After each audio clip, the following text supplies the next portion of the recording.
J'ai toujours été nul pour faire des choix. Ah là là, ah, qu'est-ce qu'on rigole. Boire dans les airs, c'est pas la même chose que boire sur terre.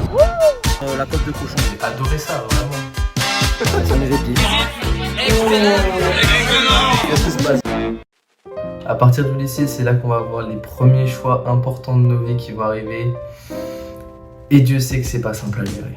Pendant 10 ans, on t'a poussé à te poser des questions, à réfléchir, et un jour, on te met face à Parcoursup ou à PB pour les anciens, et on te dit « Allez, maintenant, choisis ton avenir ». Sauf que toi, t'as été habitué à réfléchir à des problèmes de maths, à des questions d'histoire, mais à aucun moment on t'a habitué à faire un choix pour toi, faire un choix pour ton avenir. Et donc, qu'est-ce que tu vas faire? Tu vas réfléchir, réfléchir et encore réfléchir jusqu'à te paralyser et te poser 1000 questions. Quelle filière, quelles études, quel forfait, quels amis, quel logement, quelle assurance, quelle vie? Bref, à la fin, t'as juste jamais envie de grandir et tu souhaites rester éternellement un enfant assis sur le canapé en face de foot de rue avec ton bol de céréales, pas de questions, pas de stress, pas de choix. Ah, la belle vie. Mais non, la vie c'est pas ça. Rip les céréales, rip les machines à rien glander, rip l'innocence et le laisser aller, tu dois choisir. Et bordel, qu'est-ce que j'ai mis du temps à savoir comment faire. Après un bac ES car j'étais ni mauvais en langue ni mauvais en sciences et que j'avais un super prof SES. Après une licence en langue étrangère appliquée alors qu'on me poussait à faire prépa. Désolé papa et maman et tous mes profs de lycée. Après un Erasmus à Liverpool que j'ai en partie gâché par peur de faire un choix entre la raison ou les sentiments. Et enfin, après un master en marketing à La Rochelle alors que de base je voulais aller à Caen en management, je crois que j'ai enfin compris comment faire un choix. Au départ, t'as tes fameux choix.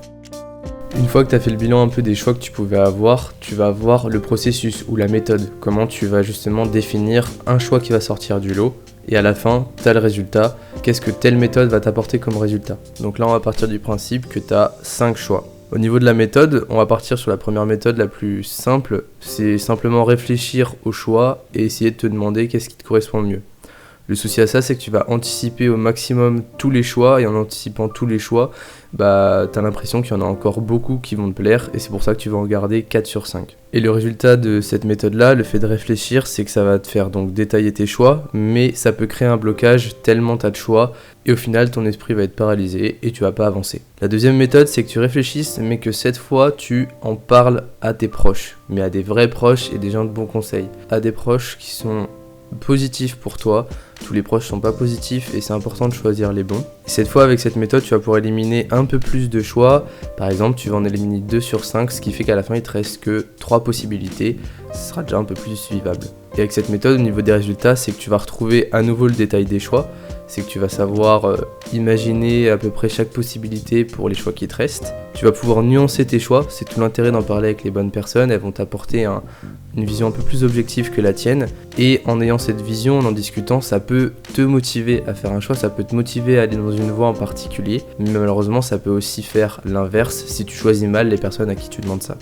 Et enfin, la dernière méthode, c'est que tu y réfléchisses, tu en parles à tes proches, mais tu fais confiance aussi à ton instinct. Et là, au niveau de tes choix, tu seras plus sur 5 choix, mais il te restera 2 choix, voire même qu'un seul à la fin, et tu sauras lequel prendre. Le but avec ça, c'est que tu vas à nouveau détailler tes choix, donc tu vas savoir te projeter et voir ce qui est envisageable dans ton esprit pour chaque possibilité, chaque choix. Tes proches vont t'aider à nuancer ces choix-là, à apporter une objectivité, et ça va pouvoir aussi te motiver, comme je disais tout à l'heure, puisque tu vas en parler avec des personnes qui vont être là pour te pousser. Et enfin, à la toute fin, l'instinct, il est là pour créer une évidence. On l'écoute pas assez, pourtant il est hyper important, mais quand il reste que 2 ou 3 choix, des fois il faut juste se relâcher au maximum et voir lequel paraît le plus naturel comme ça, d'instinct, sans trop réfléchir, juste on le sent ou on le sent pas. Et enfin un dernier point, un point un petit peu bonus, hiérarchise tes choix, ça va grave t'aider à savoir ce qui est directement le plus important ou le moins important pour toi, et pour ça il n'y a pas de miracle, il faut écrire les plus et les moins sur une feuille, et à la fin tu comptes, tu fais le bilan, tu vois ce qui est le plus important, et ça peut déjà t'aider à en éliminer dès le début, avant même de commencer le processus de réflexion, le fait d'en parler avec des proches, etc. Après ça reste que schématique et des fois même avec tout ça on n'arrive pas à choisir et on est encore bloqué. Et du coup dans ces moments-là il faut vraiment retenir une dernière chose, et c'est ce que j'ai dit à une pote il y a pas longtemps et je pense que ça a fait un déclic un peu dans nos deux têtes. Je lui ai dit, la réflexion elle est importante mais quand elle peut plus te donner de réponse, il n'y a que l'action et l'expérience qui va le faire, alors fonce. Qui le trouve en premier? Tiens, lui il a checké là.